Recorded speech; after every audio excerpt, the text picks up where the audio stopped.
Hello, and this is Book Circle Presents The Abigail Incident. We left our heroes, Gus and Doug, having dinner at Andy's restaurant. After one more round of coffee, they ambled up and down the street through evening light, then returned to their starting point. Next door to Andy's was a place labeled Bar and Grill. It might have been Andy's Bar and Grill, though the sign didn't say so. In any event, it stayed open later. They entered and ordered beers. Staff and customers were all men. None had been present at the demonstration in the park, but many had heard about it, and a few even had scraps of video on their phones relayed by their kids. Being strangers in town, Doug and Gus were already the center of attention, and it wasn't long before someone asked them, "Are you two the guys in this?" and showed him the video clip. After that, they fielded a long series of questions about their costumes, swordsmanship, whether the fight was rigged, whether the swords were real, the circus, life in the circus, life before the circus, life in the army, their hitch in Afghanistan, and so on. They managed to leave out the bits about kidnapping and magic. Eventually, it all settled down, lots of guys went home, and Gus and Doug were left nursing their second beers in a quiet bar, the windows finely dark with unambiguous night. They settled their bills, went on nursing beers, and waited for closing time. By now, the bartender knew they had only roadside camp ahead of them, and kindly was in no hurry to throw them out. Anyway, they'd been good for business. "There she is," somebody said, and the bartender waved and smiled at the window by the door. Doug and Gus looked up, but the window was now blank. "Night watch," said the bartender, still smiling to show he was joking. "We got a hermit," said the customer who had spoken first. "She don't show herself except to walk around at night." The bartender frowned, not sure if he liked the term hermit. "No harm in her," he said firmly. "Awful shy, I guess, but wants to get out sometimes. Window shopper, I guess you could say." Doug and Gus nodded back and looked blank. Behind the non-expressions, they were feeling for the time they could leave. Go too soon, and it would be obvious they were stalking Dolores. Wait too long, and she would be gone. 3 minutes. 5. 7. 7 was a buddy of Theano's, right? "Well, we gotta get back to camp sometime," Gus announced, rising. Doug followed. "Coming back tomorrow night?" the bartender asked. "Maybe," said Doug. "Would like to, but we've got to get a move on to Great Bend." They brought their mugs back to the bar, nodded their farewells, and strolled out into the night with all the nonchalance they could muster. It was not enough. The man who had spotted Dolores at the window frowned to himself for a few seconds, then began dialing his phone. "We don't even know which way she went," grumbled Gus. "As lions, we could track her by smell." "We don't know what she smells like." "It'll be a fresh trail." Gus went on grumbling. "Too dark to spot Dolores with human eyes, not dark enough to hide a ton of lions prowling the street." Abigail's main street had very few lights, and none of them illuminated any other pedestrians. "Lungmao, then," said Doug. "Guess so." They turned down the next alley, found a dumpster, and hid behind, emerging each in his camouflage gi. A moment after that, they were 7 feet tall and cat-eyed. They stepped out of the alleyway and found the scattered streetlights more than adequate. "And there she is," said Doug. He nodded at the only other person in sight, a female figure in a white dress 3 blocks away. She was staring into a store window. It was darkest in the middle of the street, with zero traffic at this time, so that was where they walked. Gus heard a car, faint and far, and turned his head to check down the road for lights. At that moment, Doug nudged him with an elbow. Turning back, he saw Dolores still staring into the shop window, but now wearing a blue dress. He went on gazing, and the dress turned red.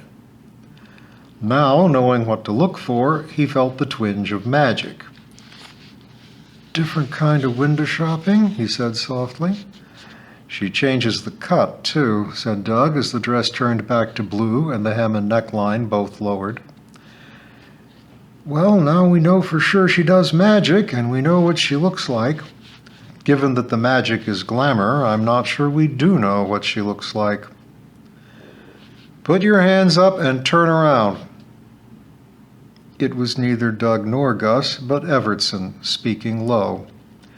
Doug sighed as they both obeyed, and Gus muttered, "Damn."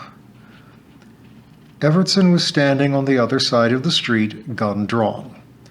He stood in his sock feet, his boots beside him. This explained why they had not heard him coming. His face was tight and blank, his eyes wide. "Come over here," he ordered in the same low voice.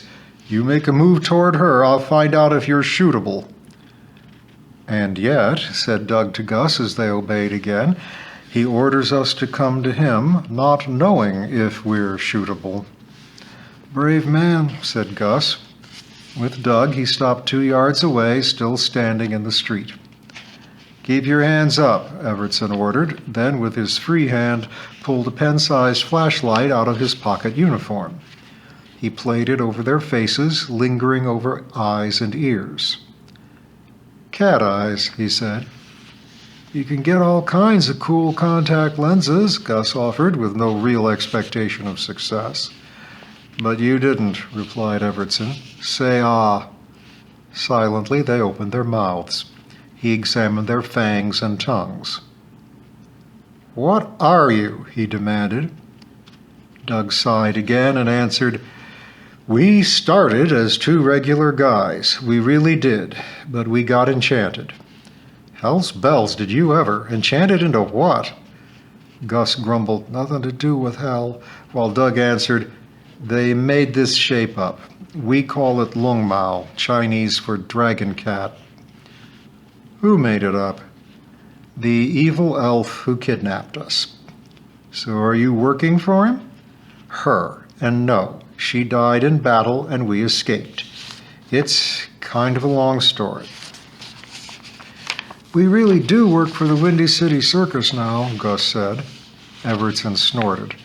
"They hire lung men, do they?" "Lung Mao," said Doug. "Yeah, they do, though we're the only 2 they have. There are 25 others scattered, well, all over. The elf didn't make many." "Huh. So why are you stalking Dolores Graves?" Doug opened his mouth, shut it, then muttered to himself, "How to put it?" Gus knew how. "We're doing detective work. I know that sounds weird, but it's not as weird as standing in the middle of the road at midnight talking to a couple of monsters."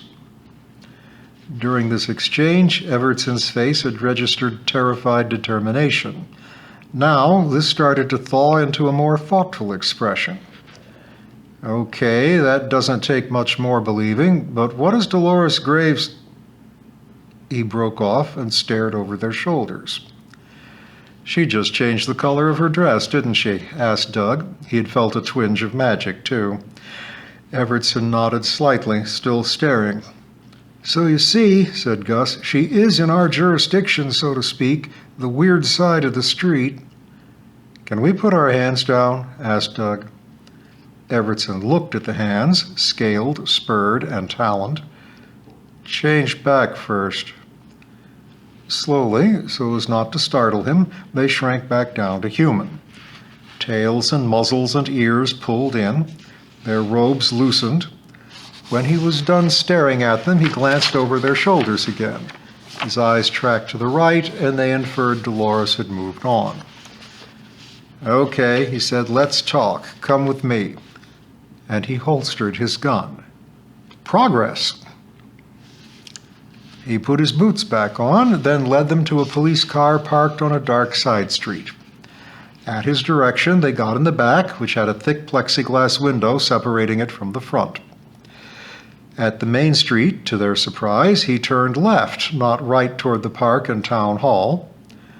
Dolores was walking away from them on the next block. Evertson pulled up next to her as Doug and Gus exchanged looks of bewilderment. She turned, whirled to the car, shock on her face. She was short and very thin. Gus and Doug could easily believe she suffered from anorexia. But despite that, she looked pretty, even glamorous.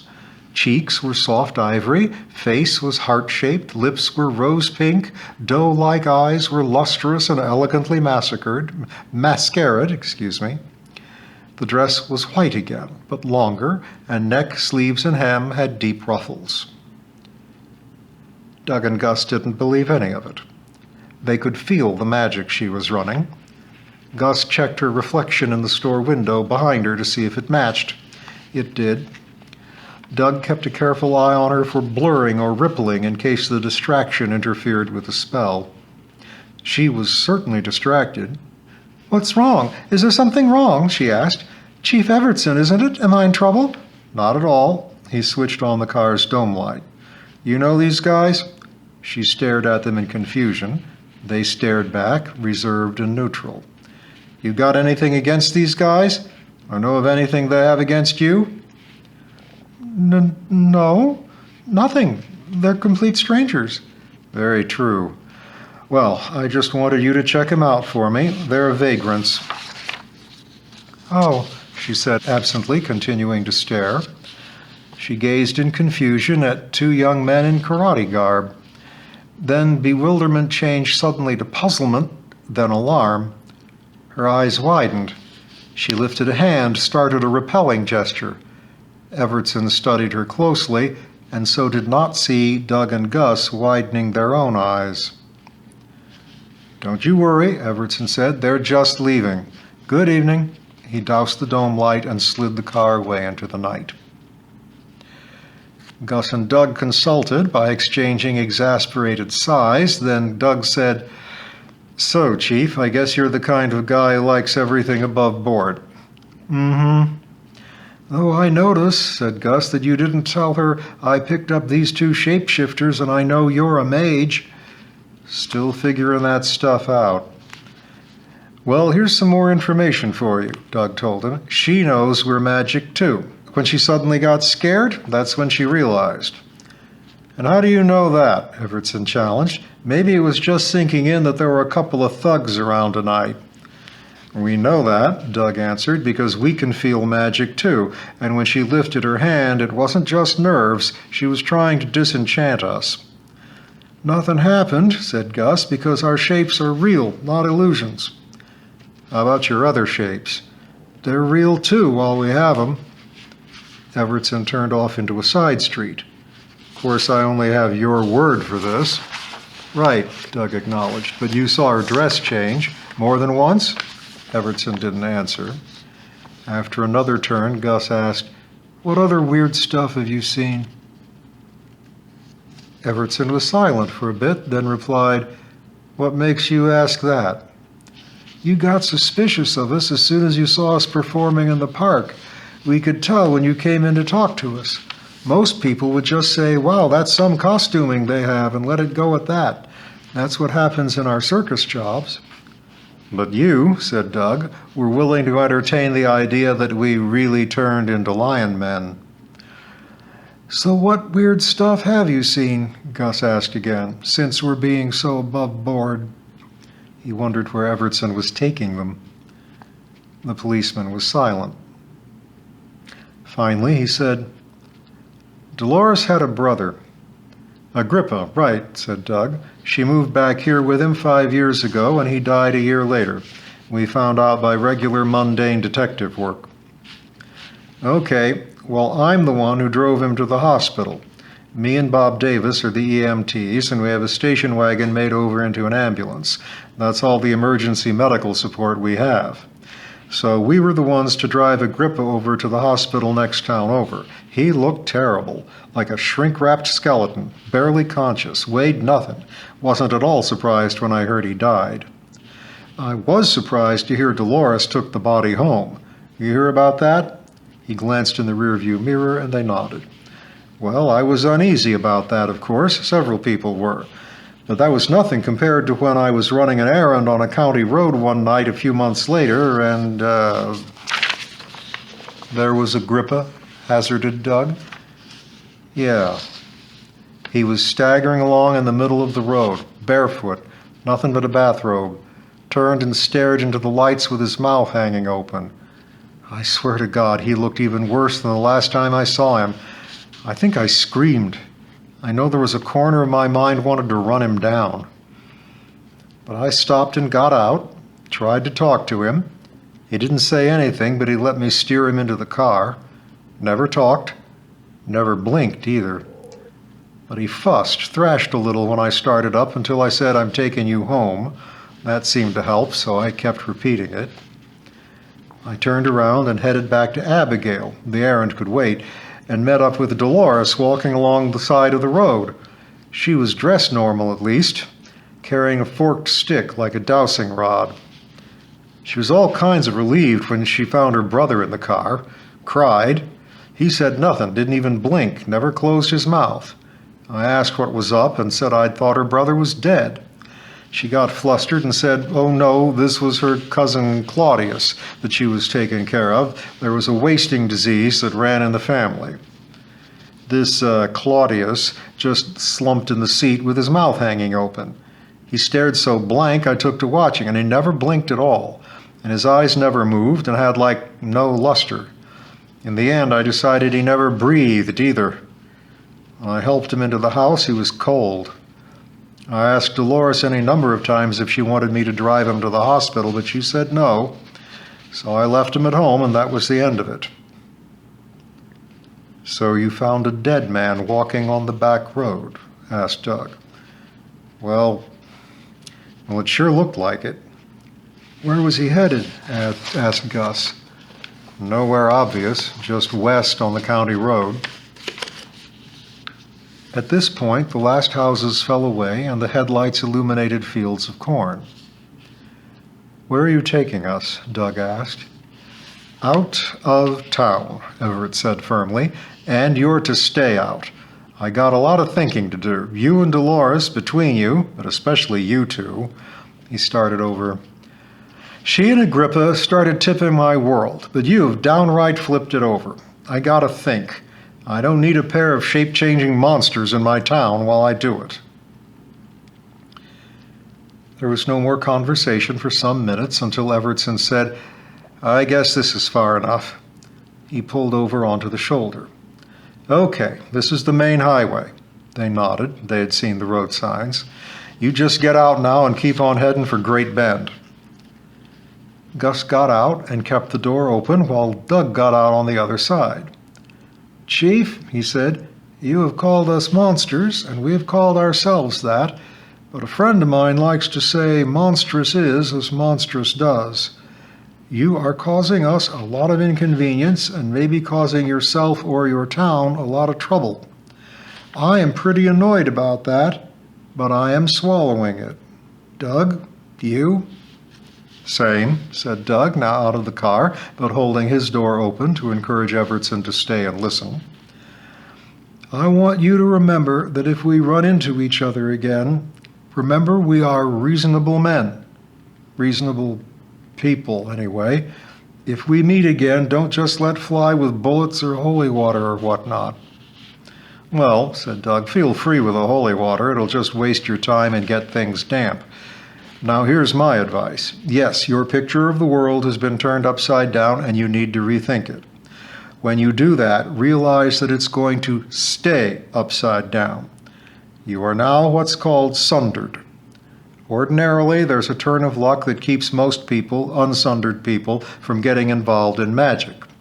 That luck is called the sundering, the luck that hides magic. But it's not foolproof. Agrippa got past it, so you spotted him. After all, he wasn't too inexplicable. But you noticed all the little odd things and let yourself get freaked out. Then you noticed us and got suspicious enough to track us down tonight and see us monstering away on Main Street. Well, if you weren't sundered before, you are now. Before, magical stuff would pass you by, no more. So keep your guard up. There's lots worse things than us out there. The open doors had let the dome light on, so they could see Everetson's expression, tight and wary. Won't hurt to say thanks, I guess, he said, so thank you. Good night. They shut the doors, and he did a U-turn and headed back to town. Gus watched him go, hands on hips. I wonder if he realizes he just left us here in our pajamas are as good as. I think he's preoccupied. Lion or Lung Mao? Lung Mao. It has better stamina and we can wear our gi. Right. A moment later, they were cat-eyed giants jogging through the night. Do you think, asked Doug, that he realizes we mean to go back from your talk about meeting again? Probably, when he stops to think. The shape-casting inventor of the Lung Mao shape had intended them to be strong and fast, but mainly tough. They jogged.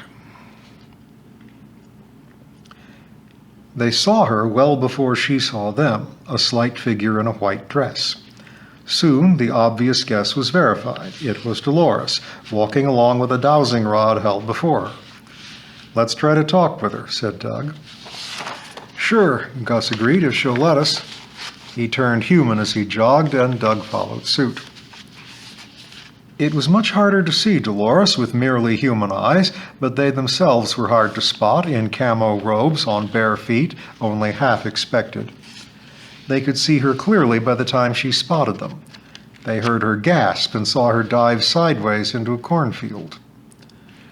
They moved from jog to sprint and raced toward her entrance point. Dolores, bellowed Doug. Dolores Graves, it's okay. We just want to talk. You don't even have to come out. Dolores? Answer, please. After some seconds' silence, he said to Gus, You try. Maybe if the white guy, give me a break. But he sat down on the dark highway to look less intimidating. A karateka running down a dark road in the night needs to work on this, especially if he whiffs of magic. Dolores, he called. My name's Gus. This is my friend Doug. Doug sat down beside him, making a show of puffing and panting to look reassuringly exhausted. We know something weird is up with you, lots of magic. We need to know what it's about. If it's a problem for you, maybe we can help or get help. Dolores? Gus talked to the dark air for a while longer, then gave up. I'm going cat, Gus said. Maybe I'll see something. Me too, then. They stood as Lung Mao and surveyed the cornfield.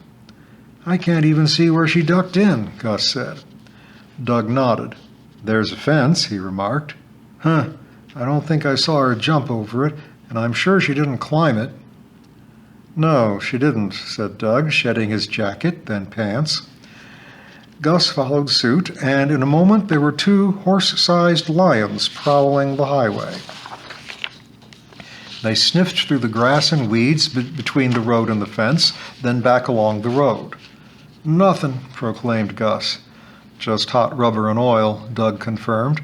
So she was not here at all, not physically. She didn't feel like a multiple yell broke out. Several men ran out of the cornfield, 6, all in swim trunks. They had no weapons, but beat on the lions with bare fists. 4 more ran out, then 6 more, then 2. The lions crouched, folded back their ears, and snarled.